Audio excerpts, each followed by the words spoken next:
समस्त मानव जाति को नमन। सभी धर्म वालों को, सभी जातियों वालों को, सभी वर्ग के लोगों को, गरीब को, अमीर को, जो भी इस पृथ्वी पर इंसान के रूप में आया है, उन सबको मेरा हार्दिक नमन और सबके लिए शुभकामना देते हुए भारतवासियों के लिए एक मैं विशेष प्रार्थना करना चाहता हूँ। और वो ये है कि बाकी देशों में जो कोरोना का कंट्रोल है बहुत हो गया है, लेकिन मेरे देश में हर रोज़ मरीजों की संख्या बढ़ रही है। कारण क्या है? कारण ये है कि हम लापरवाह हैं, चले हुए हैं, रैलियों में चढ़े हुए हैं, यात्राओं पर चले हुए हैं, शादियां हो रही हैं, महफिलें हो रही हैं, त्यौहार मनाए जा रहे हैं। और होली में कितने लोग, कुंभ में कितने लोग, तुम अपने आप इस बीमारी को फैला रहे हो, किसी का क्या दोष? बुद्धि विपरीत हो गई है, विनाश काल हो गया है। विनाश काल है विपरीत बुद्धि। हर इंसान की सोच में बहुत ज़्यादा गिरावट आ चुकी है, स्वार्थ आ चुका है, कोई ना कोई गड़बड़ हो गई है। इसलिए नेचर हमारे ऊपर इस वक्त इतनी दयालु नहीं है। मैं प्रार्थना करता हूँ कि तुम अपने ऊपर दया करो, वो दया तुम्हारे पर करेगा। तुम दूसरों पर दया करो, तुम्हारे ऊपर दया होती रहेगी। मगर ऐसा देखने को आता नहीं है। सभी महापुरुषों ने बहुत ज़ोर लगाया है, लिख गए, वाणियाँ लिख गए, समझा गए, लेकिन हम हैं कि हम टस से मस नहीं हुए। न जाने हमारे को काल और माया ने हमारे सिर को कैसे जटाजूट पकड़ा हुआ है।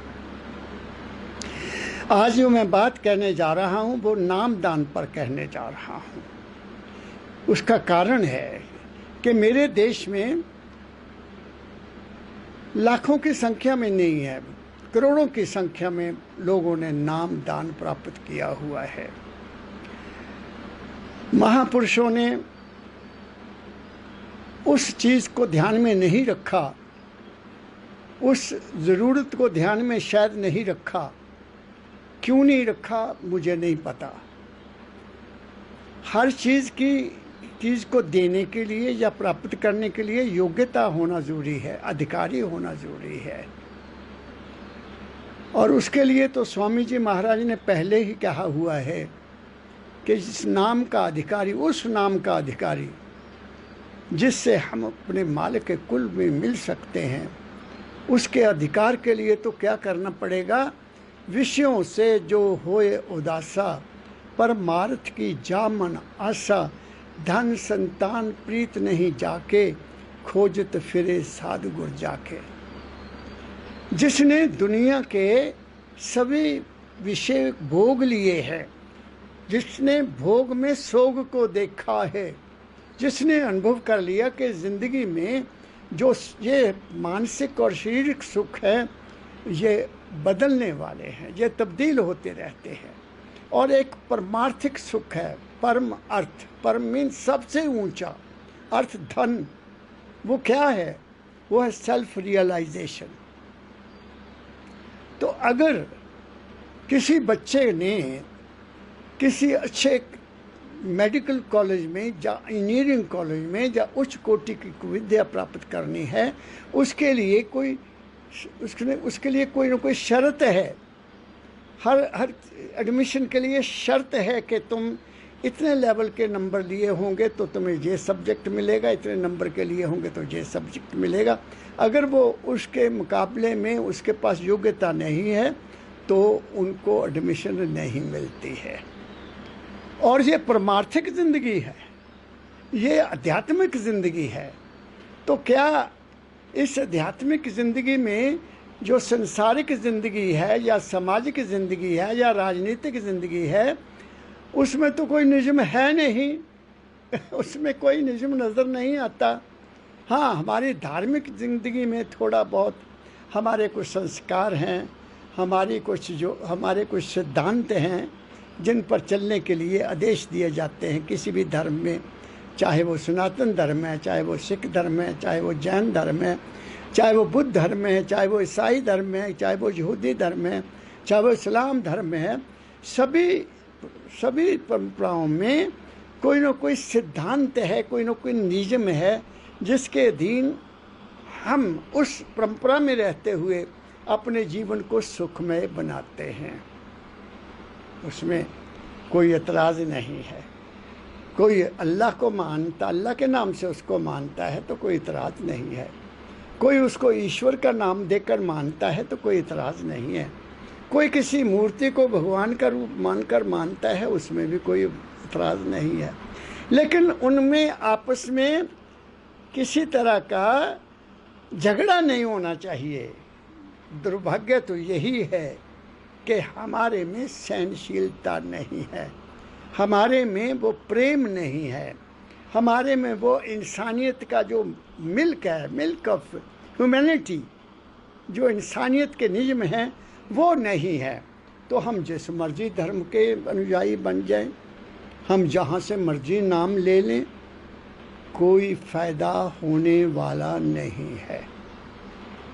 हम त्याग नहीं करना जानते, हमें त्याग करने की आदत ही नहीं है। जब तक हम कोई त्याग नहीं करेंगे हम किसी चीज़ को प्राप्त नहीं कर सकते हैं। उस त्याग का दूसरा नाम तप है, उसको तप कहते हैं। कोई निर्णय ले लिया कि मैंने गुरु जी के आज्ञा का पालन करना है, और जब वो पालन करेगा, जब वो उस सिद्धांत पर चलेगा, वो अपने ज़िंदगी के टीचे को ज़रूर प्राप्त कर लेगा। इसलिए आज मैं आपको उस माल के कुल के दर्शन या उस माल के कुल का अनुभव करने के लिए घट में अपने अंदर, बाहर नहीं है वो, बाहर तो उसकी हस्ती काम कर रही है, माल के कुल यहाँ नहीं है। आम दुनिया कहती है मालिक घट घट में है, नहीं, वो नहीं हो सकता, उसकी अंश है।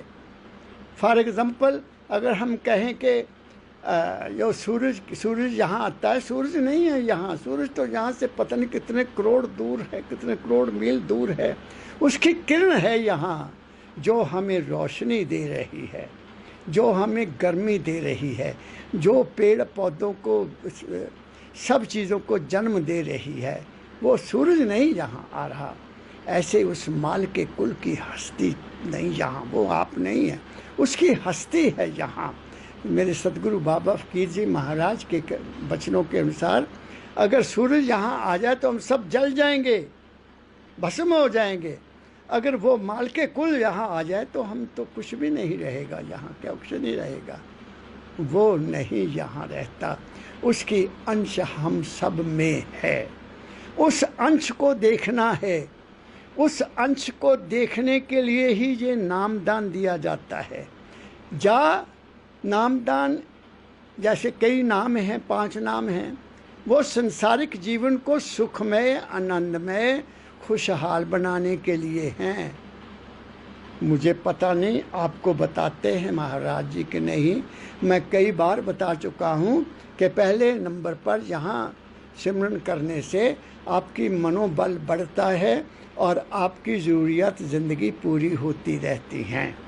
और दूसरे दर्जे पर, जिसको त्रिकुटी कहते हैं, अगर वहाँ पर ध्यान करोगे गुरु जी का, तो आप में सोझी, आप में समझ, आप में विवेक जागेगा और हर चीज़ को बहुत आसानी से आप समझ सकोगे।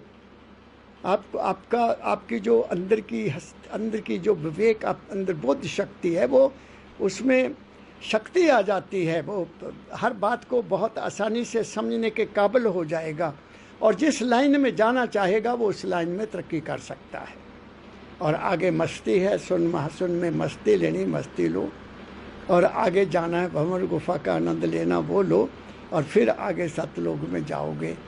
मैं क्या कह रहा हूँ। इसलिए ये 5 नाम जो हैं, ये हमारे संसारिक जीवन को सुखदायी बनाने के लिए, हमारी मनोकामनाएं पूरे करने के लिए, हमें जीवन जीने का राज बताने के लिए हैं। और जो वो नाम है, जब तुम इस संसार से, विषयों से उदास हो जाते हो, जब तुम सब जीवन के सुख दुख देख लेते हो, फिर तुम्हारे अंदर एक जागृति आएगी कि मैं कौन हूँ। तब उसकी खोज करोगे तो उस वक्त सतगुरु आपके ऊपर कृपा करके वो रास्ता बताएंगे। लेकिन हमें तो केवल ये पूछा जाता है, मुझे नहीं पता गुरु महाराज आपको क्या पूछते हैं सतदान नाम दान देने के लिए। मुझे तो मेरे दाता ने 1956 में मैं उनके श्री चरणों में गया। 3 साल उन्होंने मेरे जीवन को स्टडी किया। 3 साल पूरे मैं लगातार हर महीने उनके सत्संग में हाजिर होता रहा, और जब कभी दिल में उनके दर्शन करने की इच्छा होती थी तो भागकर उनके पास पहुंच जाता था। जब वो अपने काम करने के लिए जाते थे मेरे सदगुरु, तो एक जगह पर खड़े होकर उनके दर्शन कर लिया करता था। क्या कहा मैंने। और 3 साल के बाद 56 चला गया, 57, 58, जब 59 आया तो मैं बैठा था, पढ़ रहा था कहीं अकेली जगह पर, बड़ी मस्ती से पढ़ रहा था। तो अंदर से एक कशिश पैदा हुई, जैसे कि मेरे को मेरे दाता बुला रहे हैं। ऐसा कशिश, एक खिंचाव हुआ कि अभी दर्शन करने के लिए जाना है। गर्मी का मौसम, मई का महीना था। साइकिल उठाया और रेलवे मंडी 18 महाराज जी के दरबार में गया। साइकिल खड़ा किया, मस्ती थी, कोई पता नहीं था, ख्याल ही नहीं किया कि महाराज जी आराम कर रहे होंगे, मैं उनको क्यों डिस्टर्ब करूं। लेकिन अंदर में एक कशिश थी, जाकर बाहर घंटी बजा दी। मेरे सतगुरु बाबा फकीर जी उस वक्त अपने हुक्के में, शायद गोपाल दास उनका सेवक उस वक्त वहाँ नहीं था, वो हुक्का पीते थे, अपनी चिलम में तंबाकू डालकर उसमें आग डाल रहे थे। जब मैंने घंटी बजा दी, मेरे दाता जैसे कि इंतज़ार करते रहे होंगे, उन्होंने वैसे ही चिमटा वहाँ रखा और वो चिलम हाथ में है, उनके बाएं हाथ में है, और उन्होंने आकर दरवाजे का कुंडा खोल दिया। मेरे सतगुरु मेरे समस्त सामने खड़े थे। मैंने अपने आप को समर्पित किया, शारीरिक रूप से भी मानसिक रूप से भी उनके श्री चरणों में समर्पित किया। और मुझे पूछा, बेटा इस वक्त क्यों आया? तो मेरी आंखों में आंसू आ गए। मैंने कहा, पिताजी मुझसे रहा नहीं गया, मैं केवल आपके दर्शन करने के लिए आया हूँ। बस उनके अंदर एक रहम का दरिया फूटा, सागर फूटा।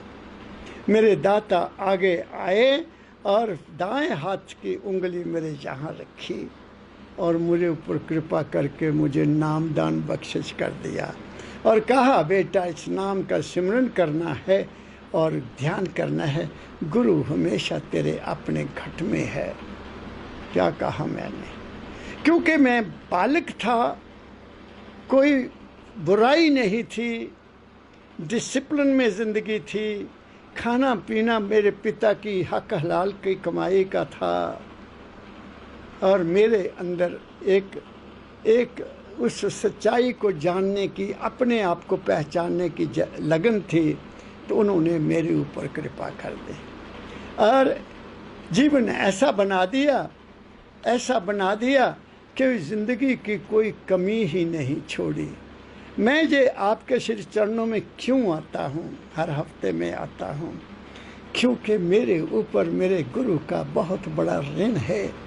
उस ऋण को उतारने के लिए ये गुरु सेवा है और सेवा आप लोगों के द्वारा मैं गुरु की सेवा कर रहा हूँ। मेरा ना कुछ लेना है ना देना है, मेरे मन में इच्छा रहती है, एक हित रहता है कि आप सब सुखी रहो, प्रेम से रहो, इंसानियत का जीवन जियो तो क्या अच्छी बात होगी। मेरा देश सुखी रहे, ये सारा संसार सुखी रहे, समस्त मानव जाति में एकता और भाईचारा पैदा हो, यही तमन्ना लेकर मैं आपके समक्ष आता हूँ। और मेरा कोई आशय नहीं है और मेरा कोई उद्देश्य नहीं है। इसलिए मैं आज जो कबीर साहब ने कंडीशंस बताई हैं, मैं उनके सहारे आपके साथ कुछ बात करना चाहता हूँ। कबीर साहब कहते हैं, वो जो मालिक है उसके दर्शन तो करने बहुत आसान हैं, कोई मुश्किल नहीं है, क्योंकि वो तुम्हारे महल में है। ये महल है, ये महल है, इसको श्री गुरु नानक साहब जी महाराज ने कहा कि ये 20 स्तंभों वाला महल है।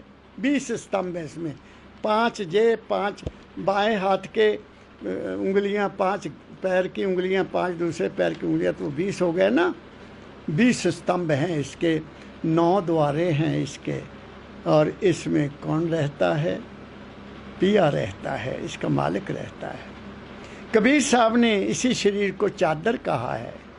बहुत झीनी झीनी रे चदरिया, बहुत झीनी बनाई उस मालिक ने, जिसको बनाने के कितने महीने लगा दिए उसने। इस पर भी मैं कभी फिर बोलूँगा आपके साथ। और दाता दयाल जी महाराज ने इसको उल्टा वृक्ष कहा है कि ये उल्टा वृक्ष है, क्योंकि हम उल्टे दुनिया में आए। सिर हमारी जड़ें हैं, इसके सहारे ये सारा चक्कर चल रहा है, वहीं से डायरेक्शन इसको मिल रही है। ऐसा दाता दयाल जी महाराज ने लिखा है। तो कबीर साहब कहते हैं, कर नैनो दीदार महल में प्यारा है। इस महल में वो बहुत प्यारा बैठा है। उस प्यारे में तुम्हारा गुरु भी बैठा है, जो मन के साथ तुम देखते हो जहाँ त्रिकुटी में बैठकर। इसी कारण सिमरन करो, ध्यान करो। सिमरन, ध्यान और भजन। भजन तो फिर क्या है? जो सुना, भजन कहते हैं सुनने को। कोई गा रहा है, तुम सुन रहे हो, भजन सुन रहे हो, ठीक है ना। भजन खुद गाया जाता है, लेकिन खुद सुना भी जाता है। क्या कहा मैंने? तो कबीर साहब कहते हैं, कर नैनो दीदार महल में प्यारा है। लेकिन उस प्यारे को देखने के लिए कबीर साहब कहते हैं, पहले ये चीज़ें छोड़ो भाई, ये कंडीशन है उसको देखने की। अगर आपने वो कंडीशन, वो जो क्वालिफिकेशंस हैं, वो जो नियम हैं या वो जो शर्तें हैं, वो आप पूरी नहीं करते तो आप उसके दर्शन नहीं कर सकते। कर नैनो दीदार महल में प्यारा है। कैसे कहते हैं? क्या क्या छोड़ना पड़ेगा, या क्या आपने छोड़ा? अपने आप को पूछो, अपने आप को पूछो। वो कहते हैं, काम क्रोध मद लोभ विसारो। काम क्रोध मद लोभ। काम क्रोध लोभ मोह हम भी बोलते हैं ना। इस पर मैं आपको पहले भी कई दफ़ा कह चुका हूँ। काम क्या है? कामना। काम काम सब कोई कहे, काम न चीने कोई। जितनी मन की कल्पना काम कहावे सोए। जितनी तुम्हारी कल्पनाएं हैं, अगर वो पूरी नहीं होती तो तुम्हें क्रोध आता है। काम क्रोध दोनों साथ साथ चलेंगे। कामना है तो क्रोध जरूर होगा। क्या जब कामना ही नहीं तो क्रोध किस पर आएगा? तुम चाहते ही नहीं है कि ऐसा हो जाए, ऐसा हो जाए। जो हो रहा है राज़ी हैं हम उसी में जिसमें तेरी रज़ा है। तो फिर क्रोध क्यों आएगा भाई? फिर नहीं क्रोध आता। काम क्रोध दोनों बातें खत्म हो गई। लोभ मद। मद कहते हैं जे मेरा। मद तो कई तरह का है। कोई धन का मद है किसी को अपनी शक्ति का मद है, किसी को अपनी सुंदरता का मद है, किसी को ये मद है कि मैं गुरु हूँ, किसी को ये मद है कि मैं चेला हूँ, किसी को ये मद है कि मैं ब्राह्मण हूँ, किसी को मद है कि ये मैं राजपूत हूँ, किसी को मद है कि मैं ये हूँ, पिता हूँ, दादा हूँ, नाना हूँ, मामा हूँ। ये मद ही हैं और क्या हैं? तुम कुछ बनते हो, तुम मद में हो। जब तुम कुछ बनोगे नहीं तो मद किस बात का? लोभ, किसी चीज़ को अपनी ज़रूरत से ज़्यादा लेना, वो लोभ होता है। जब हम उसकी रज़ा में रहते हैं फिर लोभ भी नहीं होगा। क्या कहा मैंने? लोभ तो होता है ना, और मिल जाए, और मिल जाए, और मिल जाए, और फिर उसको अपना बना लेना, फिर उस पर अहंकार करना कि ये मेरा है। क्या कहा मैंने? मेरी बात पर विचार करो मेरे सुनने वालों। कुछ भी नहीं रहता। जहाँ कामना नहीं है वहाँ ना क्रोध रहेगा, ना लोभ रहेगा, ना मोह रहेगा, ना मद रहेगा। इसलिए ऐसे बन जाओ तो भी देखो नैनों में दीदार महल में प्यारा है। फिर कहते हैं, शील संतोष क्षमा सत धारो। शील, क्षमा, संतोष, सत, 4 चीज़ें। शील होती है शांति, शांत रहना, अपने आप में रहना। शील, क्षमा, माफ़ करना, किसी को भी माफ़ करना। अगर तुम नहीं माफ़ करोगे वो भी नहीं माफ़ करेगा। निर्मल चित्त दया मन धारो, ये स्वामी जी महाराज की वाणी है। निर्मल चित्त दया मन धारो, ये 2 चीज़ें बहुत ज़रूरी हैं। आपके मन में शांति है तो आपको क्रोध क्यों आएगा? शांत रहते हो, शांति, क्षमा, माफ़ कर देते हो। जो कोई कर रहा है पता लग गया कि वो खुद ही भोगेगा, मुझे कुछ लेना देना नहीं है, माफ़ कर दो। फिर क्या कि संतोष, जितना मिला उसमें संतोष है। सबसे बड़ा सुख कहाँ है? सबसे बड़ा धन कहाँ है? संतोष में है। संतोष आ गया, खाने का भी संतोष होता है, पीने का भी संतोष होता है, धन का भी संतोष होता है। हर चीज़ का भोग भोगने के बाद संतोष आ जाता है, दोबारा नहीं आदमी उधर को जाता। क्या कहा मैंने?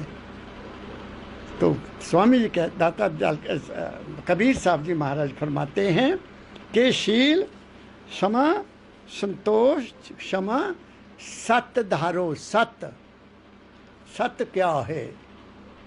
जो सदा रहने वाला है। कबीर साहब कहते हैं सत्य को अपने अंदर लाओ, वो सदा रहने वाला है। झूठ अस्थिर है, झूठ सदा नहीं रहता। जाके हृदय सांच है ताके हृदय आप, जाके हृदय झूठ है ताके हृदय पाप। सांच बराबर तप नहीं, झूठ बराबर पाप। ऐसे ऐसे संतों ने कहा है, मेरी वाणी तो है नहीं, लेकिन इसको मैंने अपने जीवन में अपनाकर देखा है। सत्य तुम्हारे अंदर है,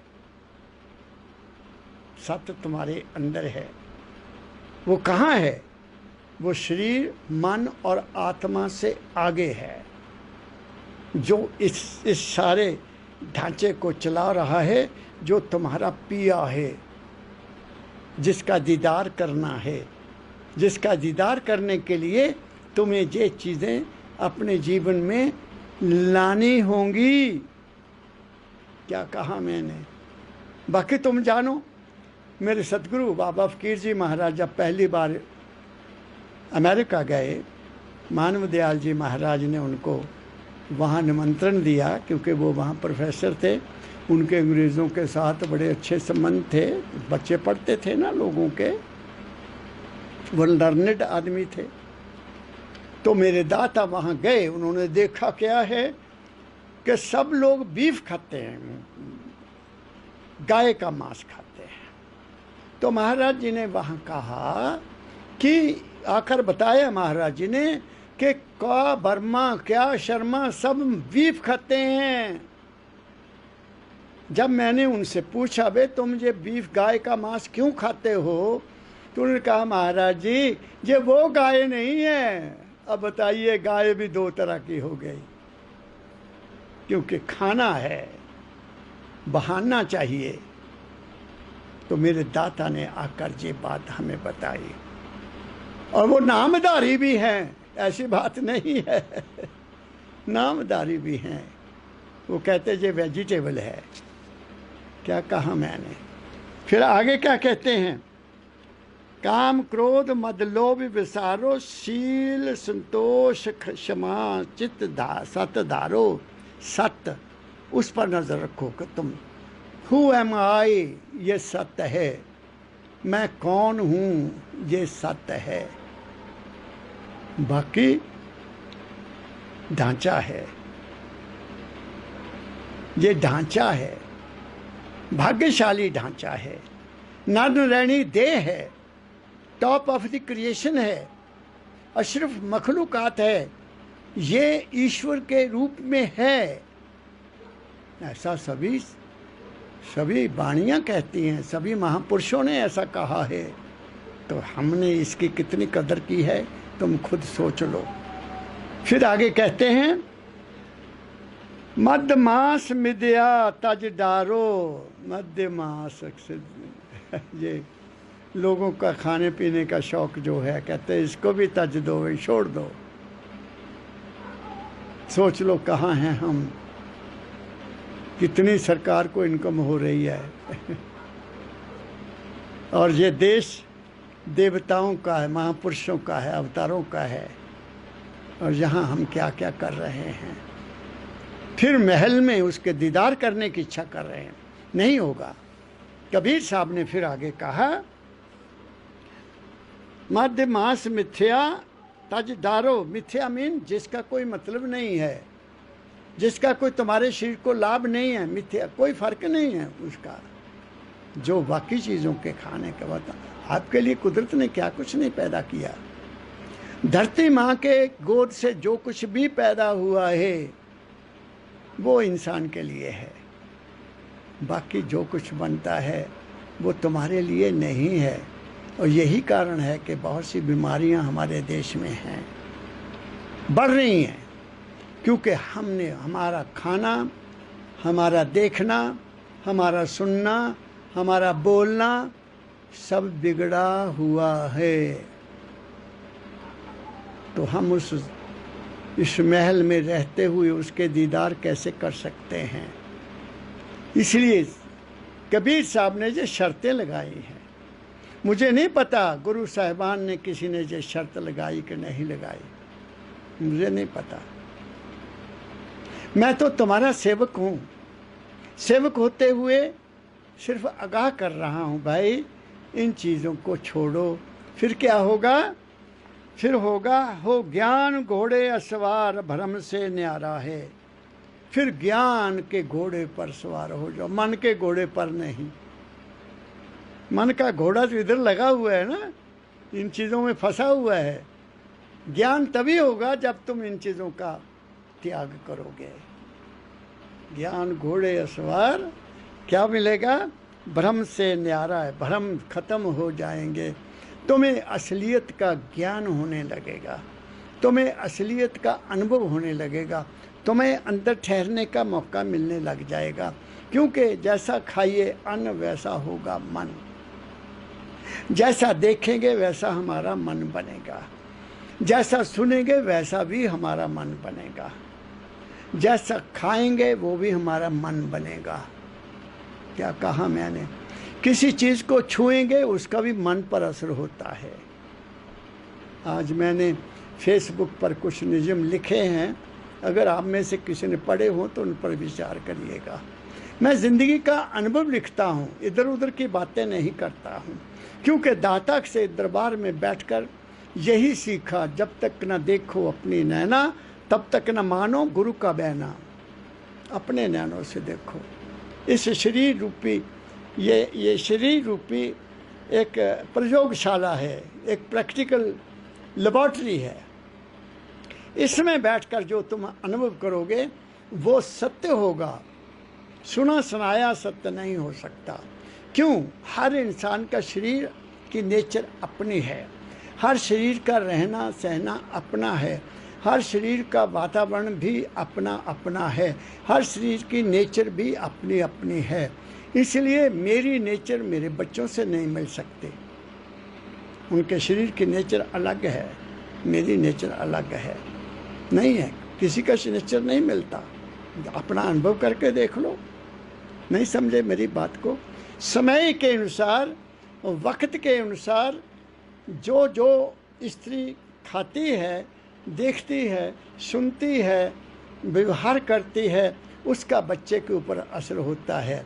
इसलिए एक ही पिता के बच्चे एक जैसे कभी नहीं होते, समय समय पर उन पर असर होता है और उनके रंग भी बदल जाते हैं, उनकी आदतें भी बदल जाती हैं। क्या कहा मैंने? तो हमने तो संस्कार ही छोड़ दिए। हम अपने आप को क्लेम बहुत कुछ करते हैं कि हम ये हैं, हम वो। लड़ना जानते हैं, झगड़ा करना जानते हैं, विरोध करना हमारे पता नहीं दिमाग में कहाँ से आ गया। अपने आप को उत्तम समझते हैं, दूसरों को नीचा समझते हैं। ये सोच अच्छी नहीं है। सब में वो ही विराजमान है, एक पिता एक इसके हम बालक, हमारा मालिक एक ही है। ना हमें अपने आप का जन्म से पहले पता है कि हम क्या थे, और मरने के बाद भी कुछ पता नहीं हम क्या होंगे। तो हमारे कर्मों के अनुसार हमारा निर्णय होगा। माला फेरने से निर्णय नहीं होगा, पूजा किया हुआ निर्णय नहीं देगा। वो तो मन की सीमाओं से पार जाने की बात है। जितना काम आप मन से कर रहे हैं, बुद्धि से कर रहे हैं, चित्त से कर रहे हैं, वो सब का सब यही का यही रह जाएगा। वो तुम्हारे जीवन का निर्णय करेगा कि तुम कहाँ पहुँचे हो। तुम मन की सीमाओं तक से सीमाओं में है हो, अपनी इच्छाओं में बंधे हुए हो, किसी जगह से बंधे हुए हो, किसी गुरु के रूप से बंधे हुए हो, या किसी मूर्ति से बंधे हुए हो, तो तुम वहाँ कैसे जाओगे? वहाँ तो कुछ है ही नहीं। वहाँ तो अकाल पुरुष है, वहाँ राधा स्वामी धाम है, जिसका जिक्र स्वामी जी महाराज ने जेठ महीने में किया है। जेठ महीने में उन्होंने सब बता दिया कि वहाँ व्हाट इज देयर। कबीर साहब ने भी कहा है, द्वादश पार साहेब का डेरा, द्वादश पार। द्वादश पार क्या है? 6 शरीर के केंद्र हैं, 6 मन के केंद्र हैं, 12 से आगे है वो, यहाँ से आगे है। ये पिंड है, ये अंड है, और ये ब्रह्मांड है। इसलिए ये पहली कंडीशन हमारे कबीर साहब ने हमें बताई है। अब दूसरी कंडीशन सुन लो। आगे कहते हैं, कर नैनो दीदार ये पिंड से न्यारा है। आहा हा, पिंड ये शरीर, वहाँ महल कहा, जहाँ दूसरा नंबर आ गया, पिंड से न्यारा, शरीर से न्यारा है। कहाँ है फिर वो जो पिया है, इस शरीर का मालिक है, जो आँख में बैठकर देखता है, कान में बैठकर सुनता है, नाक में बैठकर सूंघता है, रसना में बैठकर भोजनों का रस देखता है, छूने से पता करता है कि गर्म है, सर्द है, कैसा है, कैसा है, कैसा है, कैसा नहीं है। और जिसकी ताकत से मेरा हाथ हिल रहा है, जिसकी ताकत से मैं बोल रहा हूँ, वो कहाँ है? वो कहाँ है? कबीर साहब कहते हैं, वो केवल नाम से ही नहीं होगा जो आपको मिला हुआ है। वो वर्णात्मक नाम है, जो जिसका वर्णन किया जा सकता है, जिसको बोला जा सकता है। वो अल्लाह भी वही है, वो वाहेगुरु भी वही है, वो राम भी वही है, वो श्री कृष्ण भी वही है। वो कोई और नाम जो तुम लेना चाहते हो ले लो। वो केवल तुम्हारे मन को जहाँ एकाग्र करने की मदद करेगा भाई। वो जो मन की शक्ति है उसको प्रेरित करेगा, उसको ताकत देगा, विल पावर को बढ़ाएगा। वो तो तुम्हारी बिखरी हुई जो मन की शक्तियाँ हैं, बाहर मुखी फैली हुई हैं, उनको यहाँ लाने का उनका संबंध है, ताकि तुम वहाँ से फिर आगे की मंजिलों को पार करते जाओ। अब आगे कबीर साहब क्या कहते हैं, कर नैनो दीदार वह पिंड से न्यारा है। कहाँ है? तू हृदय सोच विचार जय अन्न मझारा है। आहा, तू हृदय सोच विचार, अपने मन में तू विचार करके वो कहाँ है। वो अंड में जा रहा है। अंड मीन यहाँ है, अंड में जा रहा, मन में है। जाकी रही भावना जैसी हरि मूर्तन देखी तैसी। वो मन में है। कौन सा? तुम्हारा आराध्य, वो है तुम्हारे मन में। आराध्य तुम्हारा तुम्हारे मन में है, चाहे वो देवी है, चाहे वो देवता है, चाहे वो किसी गुरु साहिब का रूप है, चाहे वो किसी देवी देवता का किसी मूर्ति का रूप है, वो तुम्हारे मन ने बनाया है। क्या कह रहा हूँ मैं थोड़ा फर्क डाल रहा हूँ, आपको समझाने की कोशिश कर रहा हूँ। वो अंडमजारा जो चीज़ भी है वो तुम्हारे मन की क्रिएशन है और वो माया है। जो माया है वो हमेशा तब्दील होती रहती है। अगर तुम अभ्यास करते हो तो आपको पता होगा, पहले नंबर का जो अभ्यास चलता था वो ख़त्म हो गया, दूसरे में आ गए, वो कुछ देर देखा नज़ारा, वो भी चला गया, फिर तीसरे में आ गए, वो देखा, वो भी ख़त्म हो गया, आगे चले गए, फिर चौथे में गए, फिर पाँचवें में गए। जो दुनिया का अनुभव हो गया वो तो गुरु ने बताया कि ये सारा तुम्हारे मन का खेल था बच्चा, now you go beyond mind, अब मन से आगे चलो। तो अंड में जा रहा है। तो अंड में भी अभी जब तक हम मन में हैं तो हमारी वासना नहीं खत्म हुई, हमारा मन थका नहीं है, हमारे मन में अभी बहुत से ख्याल पैदा होते रहेंगे, बहुत से विचार पैदा होते रहेंगे, बहुत सी कामनाएं पैदा होती रहेंगी, हमारा कहीं ना कहीं लगाव बना रहेगा, हमारा कहीं ना कहीं अटैचमेंट बनी रहेगी, चाहे वो गुरु के रूप के साथ है, चाहे वो किसी देवी के रूप के साथ है, चाहे वो किसी देवता के रूप में साथ है, या किसी अवतार के रूप के साथ है। अभी हम उनकी सीमा में ही हैं। इसलिए उन्होंने कहा अंड में जा रहा है, मन में है। क्या कहा मैंने? वो जो मन में अपने आनंद लेना है, गुरु स्वरूप का ध्यान करना है, सिमरन करना है, गुरु स्वरूप का ध्यान करना है, वो तुम्हें मन के लेवल पर ही सब कुछ मिलेगा, आगे जाकर ये कुछ भी नहीं मिलेगा। क्या कहा मैंने? फिर सुन लो, तू हृदय सोच विचार, ये अंड मझारा है तुम्हारे मन में। अंड में मन। फिर है तीन चीजें है ना, पिंड, अंड, ब्रह्मांड। ये है असली सत्य, सत्य का स्थान। ये है पिया का स्थान, ये है परम तत्व का स्थान, जहाँ ना शरीर है, ना मन है, ना सतलोक है, उससे ऊपर सत, अलख, अगम, अनामित धाम, फिर राधा स्वामी धाम आता है। क्या कहा मैंने? बड़ी ऊंची बात कह चुका हूँ मैं, लेकिन मैं तुम्हें, मेरे प्यारे सत्संगी भाइयों बहनों, मैं तुम्हें ठीक रास्ता बताना चाहता हूँ, ताकि तुम गुमराह ना हो जाओ। तुम केवल एक बात को छोड़कर बाकी सब कुछ अपने अंदर सजोए हुए हो, तुम भूल में हो, तुम भूल में हो। इसलिए इस बात में अब कबीर साहब कहते हैं कि जब तुम मन में आ गए तो फिर क्या करना है? मन में जब आ गए फिर क्या करना है? चोरी, यारी, निंदा, मिथ्या, चारों, ये मन में ही है ना। चोरी भी मन में है, यारी भी मन में है। क्या कहा मैंने? और आगे कहते हैं निंदा, बुराई, ये भी मन से होती है। पहली शरीर की बात कह दी, कितनी कबीर साहब ने दोनों में आपको विश्लेषण करके बता रहे हैं। महल में वो कुछ है और मन में, अंड में ये कुछ है। इसलिए उन्होंने कहा चोरी क्या है? चोरी किसी की चीज़ को अपनी मान लेना, उस पर अपना अधिकार करना, ये चोरी है।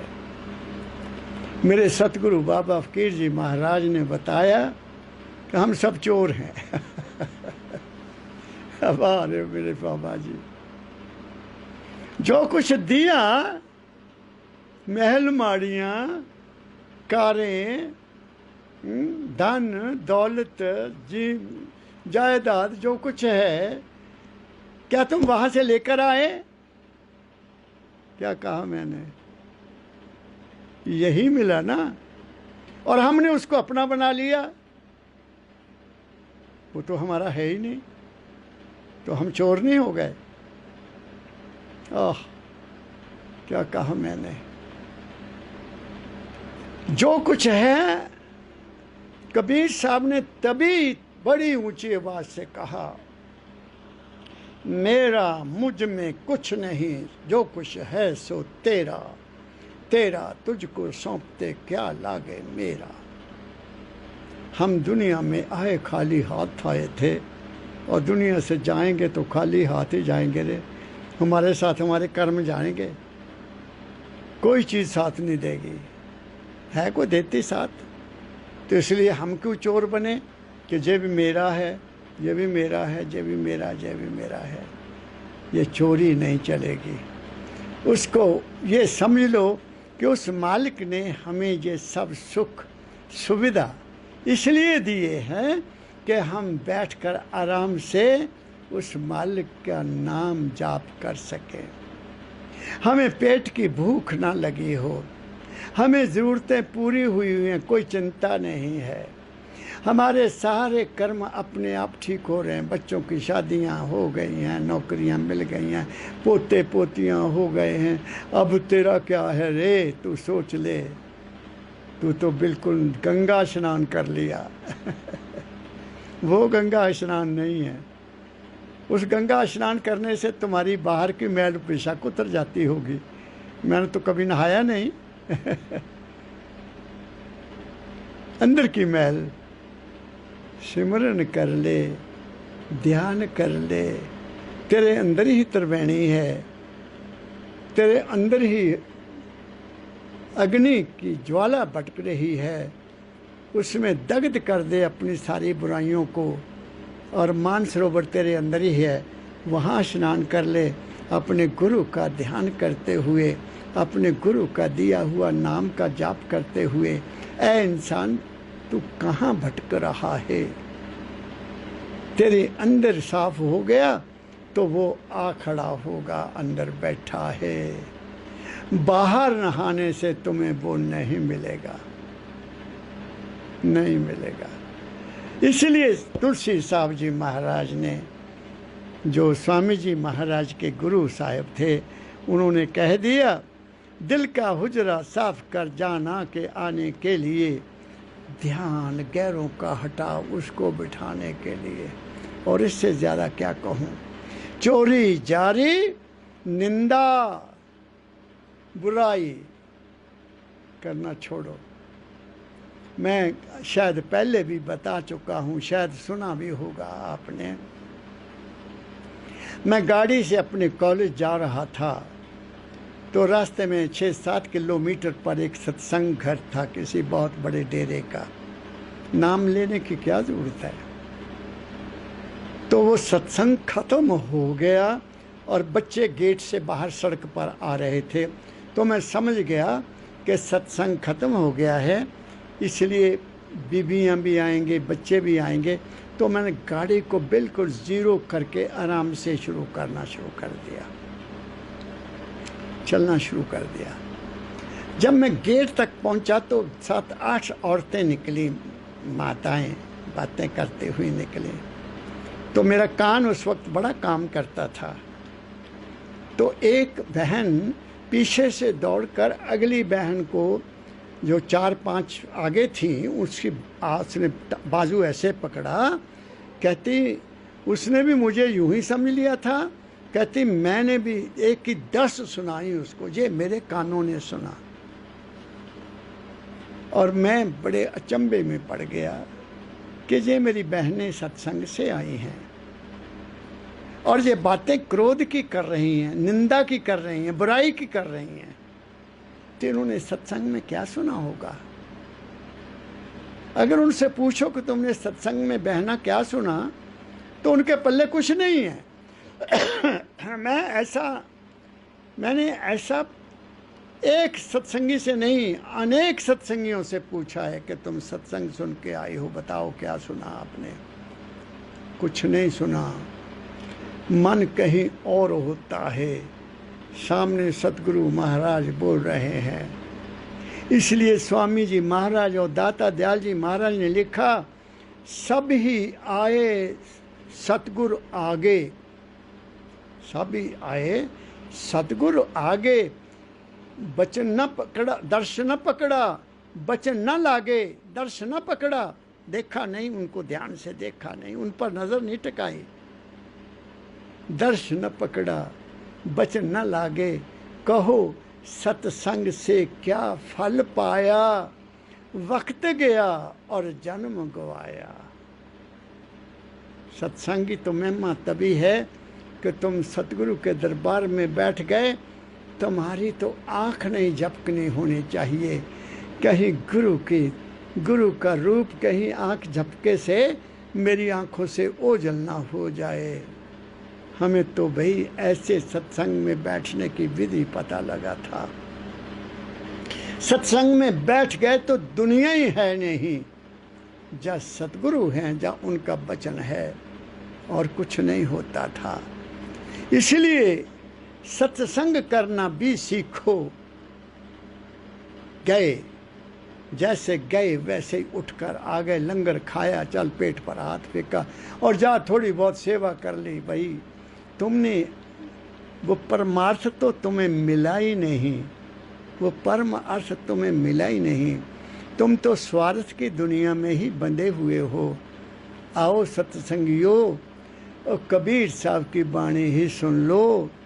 चोरी जारी निंदा मिथ्या, इनका कोई मतलब नहीं है। यारी होती है चोरी में किसी स्त्री के ऊपर बुरी नजर रखना, बहुत बुरी बात है। इसलिए कबीर साहब ने जब मन के जो हमारे विकार हैं उनको चोट मारी है कि उनके ऊपर ध्यान मत दो भाई, इन चीज़ों को भी त्यागो जो तुम्हारे अंड में हैं, तुम्हारे मन में हैं। पहले वाली चीज़ें तुम्हारे शरीर के लिए थी, क्या कहा मैंने, और मन और शरीर दोनों को मिलाकर कह रहे हैं।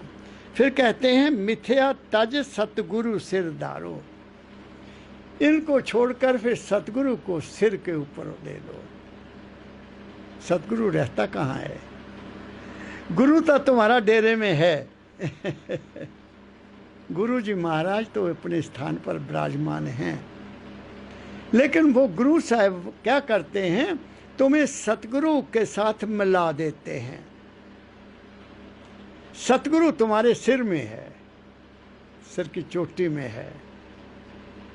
दो शरीर मन और आत्मा की क्षेत्रों से परे है, जिसको कहते हैं तीन छोड़ चौथा पद दीना, सत नाम सतगुरु गति चीना। सतगुरु की गति वहाँ है। वो क्या है? जैसे मेरे सतगुरु परम दयाल फकीर जी महाराज ने फरमाया, सतगुरु कौन? तुम्हारे अंदर प्रकाश सतगुरु के चरण हैं। तुम्हारे अंदर शब्द, कौन सा शब्द? जो सुरत सुन रही है, जो सुरत से निकलता है, जो सुरत का शब्द है, इसलिए सुरत शब्द कहा गया है। वो सुरत माल के कुल के अंश है। जो सिफतें उस माल के कुल में है, वो ही सिफतें उस आपकी सुरत में हैं। इसलिए कबीर साहब ने भी कहा, परम दयाल जी महाराज ने कहा कि वो शब्द जो है वो सतगुरु का रूप है। मुझे एक पत्र में लिखा था मेरे दाता परम दयाल जी महाराज ने। हमारे तो पत्र व्यवहार हो जाता था तब, टेलीफोन, और टेलीफोन थे भी तो हिम्मत नहीं होती थी कि महाराज जी से टेलीफोन पर बात करें। जाकर बात करते थे, उनके चरणों में बैठकर बात करते थे। एक बार मेरी पोस्टिंग बहुत दूर थी, रामपुर शहर, शिमला से भी 80 किलोमीटर दूर, ऊपर आगे पहाड़ों में। वहाँ से आना जाना बहुत मुश्किल था। मैं बहुत 1 साल 11 महीने 2 दिन वहाँ रहा। मालिक की दया से मैं वापस आ गया था उनका उनका आशीर्वाद मिला, बेटा को राहु मत, 1 साल के अंदर अंदर वापस आ जाओगे। तो मैं आ गया था, उनका वचन पूरा होता था। तो वहाँ से मैं पत्र लिखता था। तो मेरे दाता ने मुझे उस वक्त आदेश दिया था, गुरु शब्द को कीजिए बहुते गुरु लवार, अपने अपने स्वाद को ठोर ठोर मत बट मार। स्वाद शरीर के आंखों की देखना त्याग दे, कानों का बुरा सुनना त्याग दे, मुख से वचन को बुरा बोलना त्याग दे, खाना भी त्याग दे। क्या कहा मेरे दाता ने? अपने अपने मैं ऐसा समझता हूँ, मुझे नहीं पता कबीर साहब ने जो वो शब्द क्यों लिखा, मैं नहीं जानता। मेरे दाता ने भी ये मुझे लिखा, लेकिन मैंने उसका ऐसे समझा कि मेरे दाता मुझे ये कहना चाहते हैं, गुरु शब्द को कीजिए बहुते गुरु लवार, अपने अपने स्वाद को ठोर ठोर बट मार। तो शब्द कैसा? जो गुरु महाराज के मुखारबिंद से पहले निकला, पहले तो उसको पकड़ो। क्या कहा मैंने?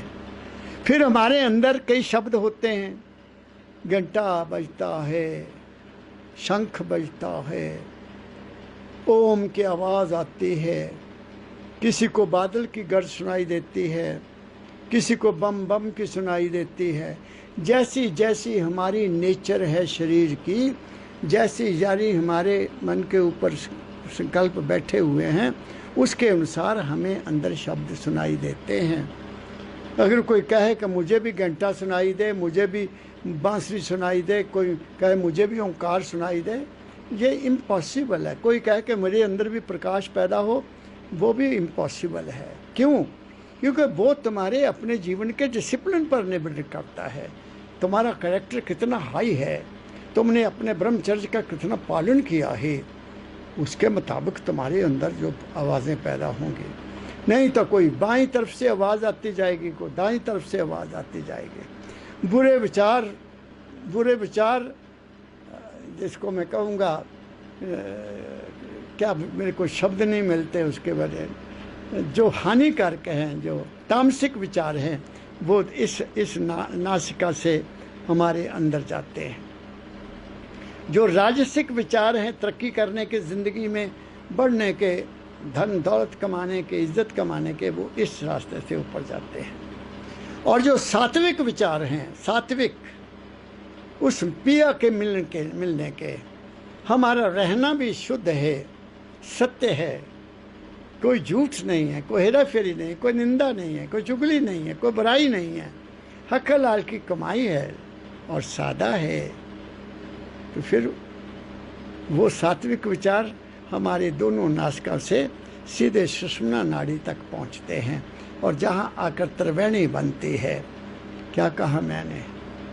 जब आप त्रिवेणी में पहुंच जाओगे तो फिर तुम्हारे अंदर में जो विचार हैं वो तुम्हारे बहुत अच्छे हो जाएंगे, हितकारी हो जाएंगे, बुरा नहीं सोचेंगे, अच्छा सोचेंगे, भला सोचेंगे। क्या कहा मैंने? इसलिए कबीर साहब कह रहे हैं, चोरी यारी निंदा चारों मिथ्या तज, सतगुरु सिर धारो। फिर सतगुरु को अपने सिर में ले आओ। क्या ले आओ? अंदर कोशिश करो कि वो प्रकाश देख लें हम, जो तुम्हारी अपनी आत्मा का प्रकाश है। वो शब्द सुने हम, जो तुम्हारे सुरत का शब्द है। वो तुम्हारा शरीर का शब्द नहीं है, वो तुम्हारे मन का शब्द नहीं है, वो तुम्हारी सुरत का शब्द है। उसको सुनने से फिर क्या होगा? तुम्हें एक अजीब किस्म की जिंदगी का अनुभव हो जाएगा। वो बहुत प्यारा स्थान है, वह पिया के दर्शन होते हैं, वही पिया है, वही पिया का स्थान है, उससे नीचे कोई पिया नहीं है। फिर आगे क्या कहते हैं हमारे कबीर साहब जी महाराज? सत्संग कर सतनाम उचारो। अब करो सत्संग। क्योंकि तुम्हारा बर्तन साफ हो गया है। अब जब तक बर्तन साफ नहीं है तब तक कैसे होगा? मैंने सुना तो नहीं, मुझे बताया गया। मेरे दाता परमदयाल जी महाराज फरमाया करते थे कि बाबा सावन सिंह जी महाराज फरमाया करते थे अपने सत्संग में कि शेरनी का दूध केवल सोने के बर्तन में ही डाला जा सकता है। अब उन्होंने ये बात बहुत ऊंची कही। हो सकता है कि कोई इंसान ऐसा होगा जो शेरनी का दूध सोने के बर्तन में लेता होगा, लेकिन उन्होंने एक अलंकार में बात कही कि वो जो चीज़ है, वो जो प्रकाश और शब्द है, उसके लिए हृदय की शुद्धता, सत्संग, गुरु की कृपा बहुत ज़रूरी है। जब तक सत्संग और गुरु की कृपा नहीं होगी और भाइयों और कुछ भी हासिल नहीं किया जा सकता। इसलिए कबीर साहब ने कहा है, सत्संग कर सतनाम उचारो तब सन्मुख लेही दीदारा है। फिर कहा दीदार अपने सामने देख लो, सतगुरु का दीदार आपको मिल जाएगा, आपको अपने रूप का दीदार हो जाएगा, आपको अपने आप की सोझी मिल जाएगी। You will come to know who are you, तुम कौन हो, क्या हो। चेतन का बुलबुला है हम, लेकिन हम मन के मारे हुए कुछ से कुछ बने हुए हैं।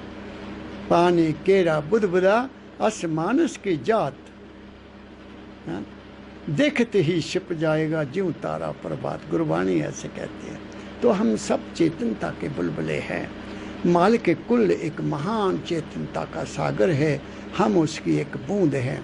तो मैंने आज आपकी सेवा में उस नाम की प्राप्ति के लिए जो कंडीशन कबीर साहब ने कही, वो आपकी सेवा में कुछ मैंने उनकी मदद से मदद किया और उसको अपनी ज़िंदगी में समझा, अपनाया, तभी मैं आपके समक्ष ये बात कहने के काबिल बना हूँ।